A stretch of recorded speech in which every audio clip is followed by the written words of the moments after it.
this demo, I'm going to show you a way to do your composites for the BS Roadtrip assignment in the Photoshop desktop app as opposed to the Photoshop Express smartphone app. It's totally up to you on how you want to move forward on this and where you want to get comfortable.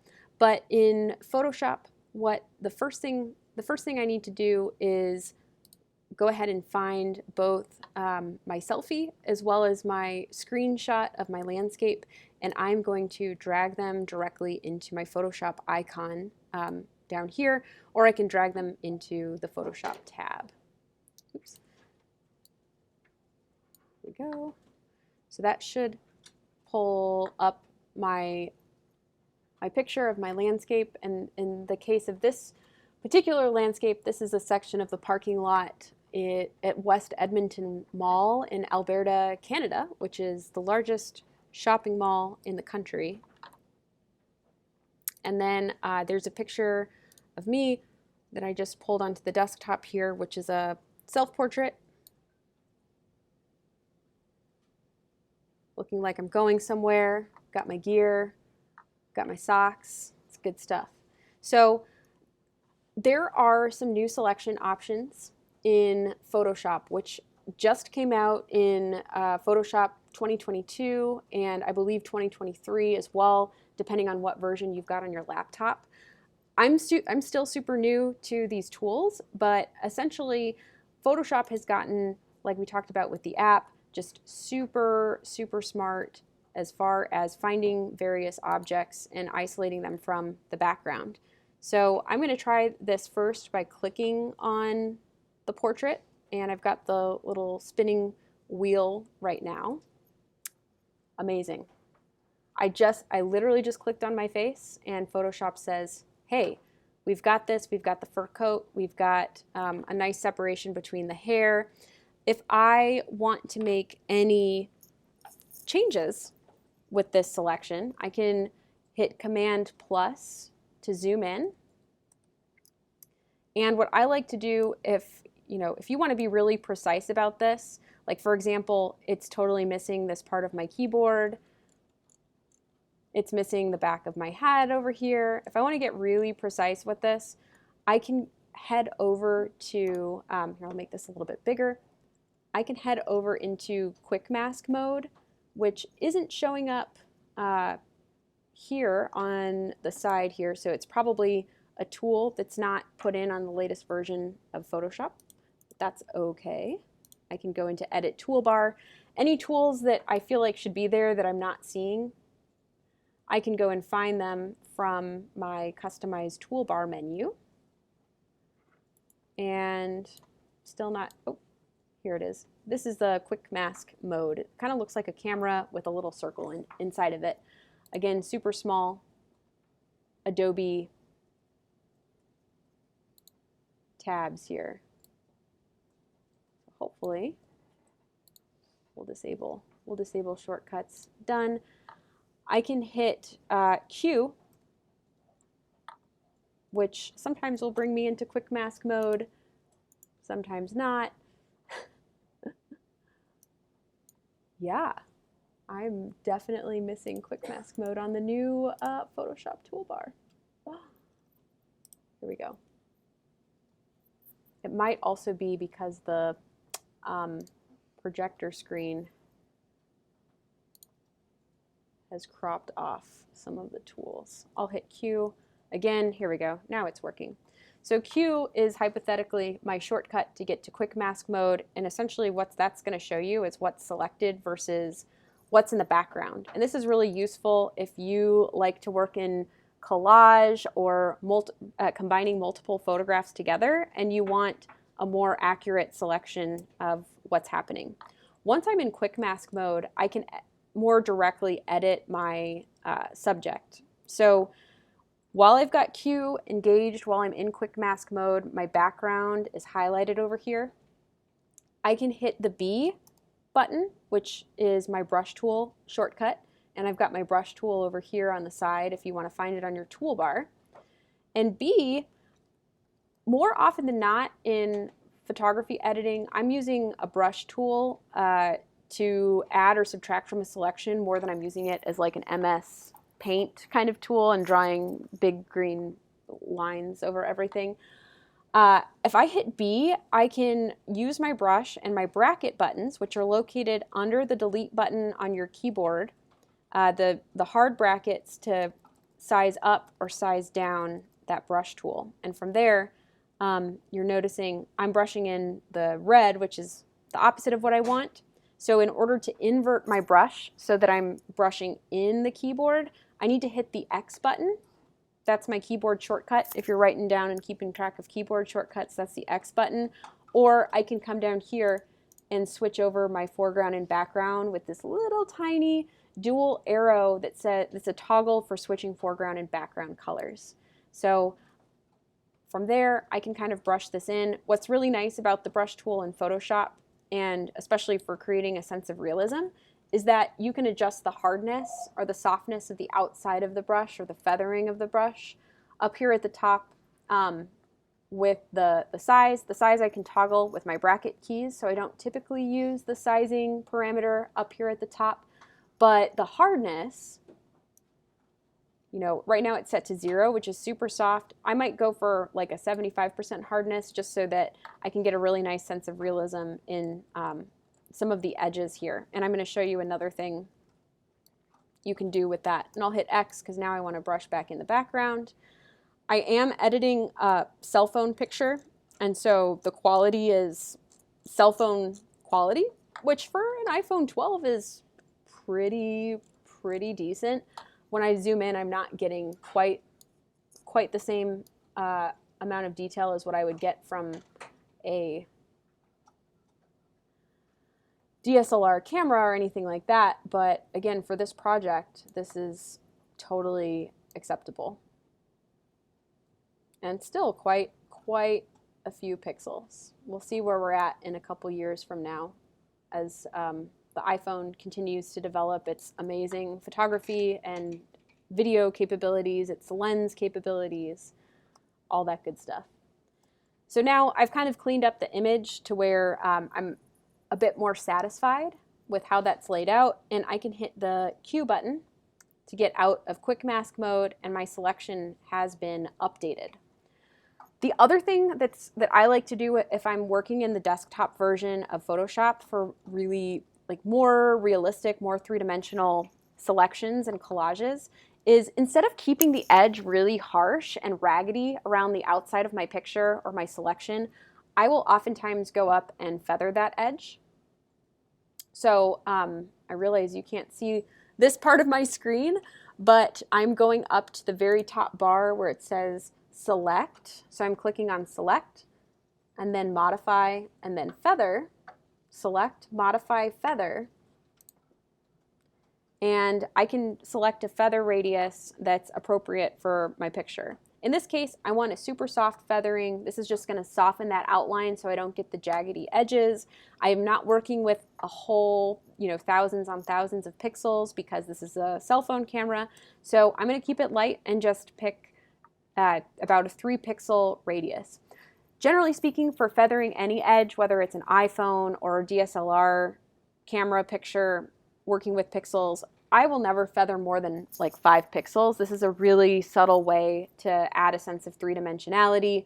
And if you're looking at the image really small, you're probably not going to notice it anyway. But if you end up utilizing some of these collage techniques in future projects, you will definitely see a difference in terms of the realism of how those layers are laying on top of each other. So again, you can't see any difference here, but it'll make a world of difference once we get this portrait into the landscape.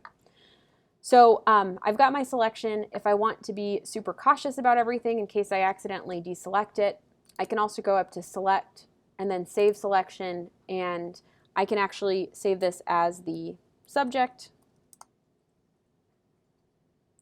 which means even if I click off of it or I accidentally undo my selection, I can always go back and hit Select, Load Selection, and my subject channel will be right there waiting for me.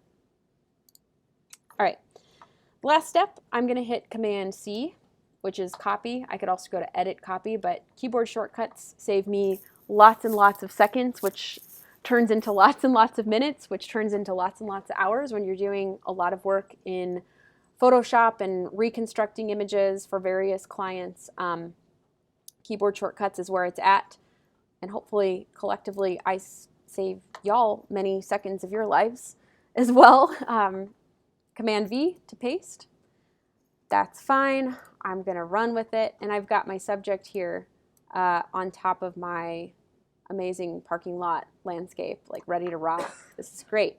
So the last thing I'm going to do, I don't particularly like the crop here at the knees. So I want to size down my subject so that it fits a little bit better into the landscape. Before I do that though, I'm going to zoom in and just show you kind of what that feathering effect did in the desktop. You can kind of see the edge of my jacket here is soft anyways, but you can kind of see how it blurs out and becomes really soft at the edge, adding, again, that sense of three-dimensionality. You can see it on a hard surface like the keyboard. It's just a little bit less jaggedy overall, which is really nice. So to resize this image or to size down, I'm going to go up to Edit, Transform, Scale, and I'm going to scale from the diagonal toggle up here at the top and hold down my, I'm going to hold down my Option key or my Alt key, which will preserve my aspect ratio so I don't end up stretching out my face or something. Boom. The weird and wonky thing about these photos, as y'all are constructing your BS Roadtrip pictures, is there's not going to be a shadow, which is going to look kind of awkward if you have the feet in the picture. If you want to avoid that problem, one easy thing to do is just size it up and then crop it like just below the knees if it's a full body, or have it be where the portrait is just like right here, front and center, and then we're not quite as aware of the absence of shadows. But yeah, this is looking pretty good. Right there on the crosswalk. Oh yeah, epic, great. All right, then I hit enter and that puts that selfie right there in the scene.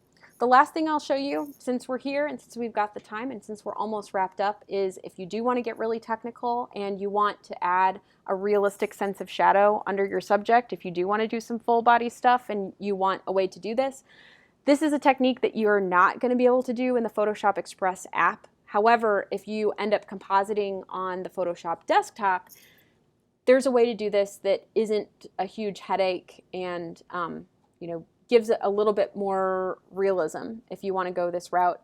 If you want to be really silly and not have a shadow, that's totally fine too. I'm not going to like count off points for having floating figures in landscapes because that's also hilarious. But if you're the sort of person that really wants to meld that realism, this is one way to add a shadow to a subject. What I typically do is go over to my Adjustments tab, which is where I've got my brightness and contrast, my levels, my curves, all of these global edits that apply to the entire image. I'm going to hit Curves, and Curves, generally speaking, is going to give me a really nice histogram, graphing out all of the pixels in my image in general.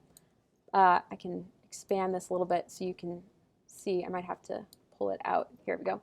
So this is mapping out all of my darkest pixels to all of my lightest pixels. I've got some really bright pavement, really bright sky in this picture, which is why we've got so many pixels clustered here on this side. But Curves is the best way in Photoshop to add a realistic sense of exposure or darkness or shadow because it's taking into account both your highlights, your shadows, and your midtones all in a single graph. So I use Curves for any kind of realistic editing in Photoshop when I'm doing composites. So what we're going to do to create the shadow is I'm going to add a curves layer that's just, I'm going to grab the middle of my graph and I'm going to pull it down, and this is going to add a curve, a darkness to the entire image. It's going to look really silly, like an overly edited photo.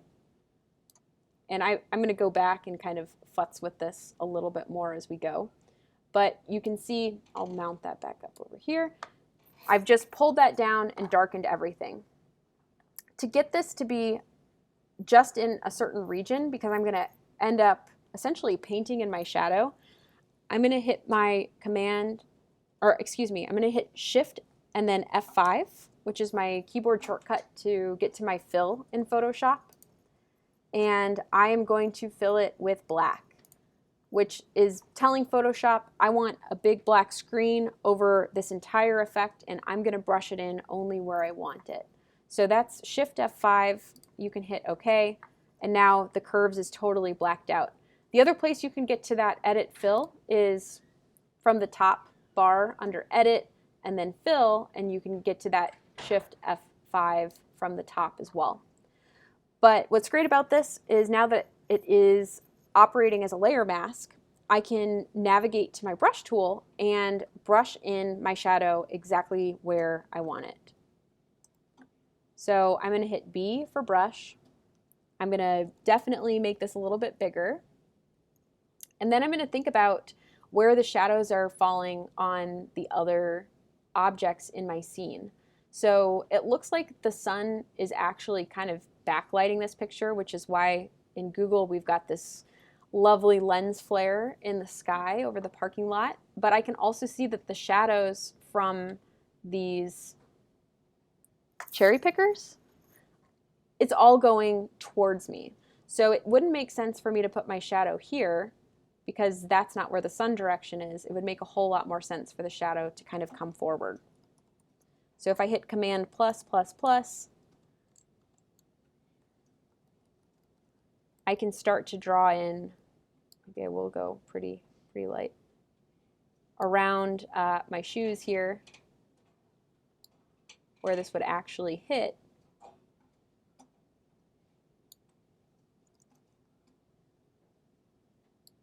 A shadow that comes forward like this. This is like not the perfect way to make a shadow, but it's going to look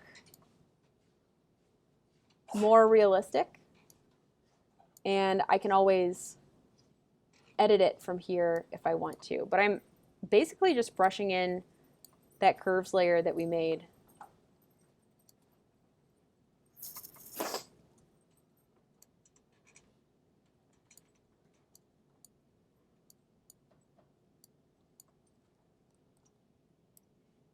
And I can get really detailed with it if I want.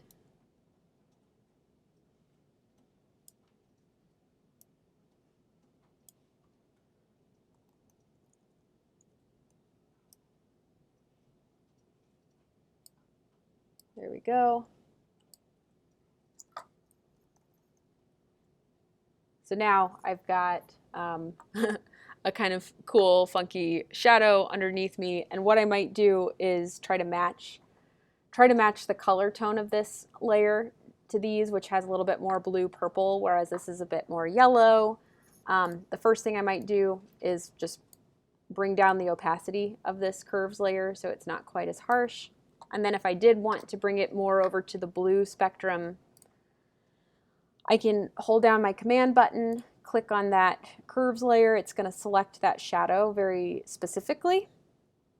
And from there, I can go back over to my adjustments. I can grab my hue saturation tab and pull my hue of those curves over to where I'm getting more of a purpley kind of look, like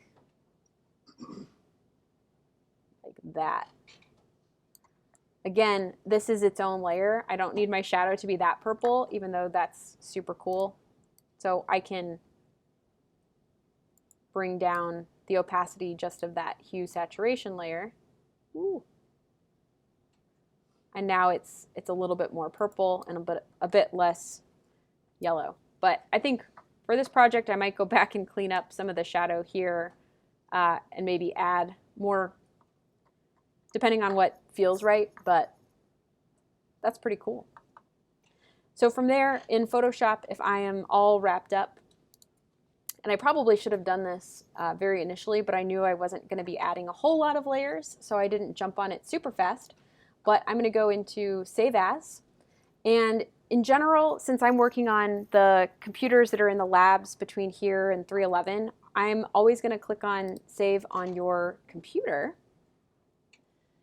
And ideally, I'm going to put this on my hard drive or my flash drive so I can keep it with me, or I'll put it in some kind of other cloud-based storage. I'm going to save it on the desktop for now as a demo for the BS Roadtrip. And I'm going to save it as a Photoshop file first so that I can always go back and edit non-destructively. And then the second thing I want to do, if I'm like, yes, this is it, I am done, this is great, I'm going to go to File, Save As, Save on my computer, and I want to save this as a JPEG because I know that ultimately everything that goes into Google Slides needs to be a JPEG, and everything that I turn in this for this class needs to be a JPEG. So you'll notice you're not going to get the JPEG option here under Format, so I need to go to Save a Copy, and under Format I can click JPEG at that point and save it as a JPEG on my desktop that way. I'm going to get a dialog box that pops up asking how high of a quality I want this to save at, and I'm going to hit 12 for maximum JPEG quality, hit OK, and there we go. I've got my file saved, and I've got my JPEG saved, and now on to the next one. If you have any questions, feel free to reach out and ask along your process and send a screenshot, and I'm happy to help however I can.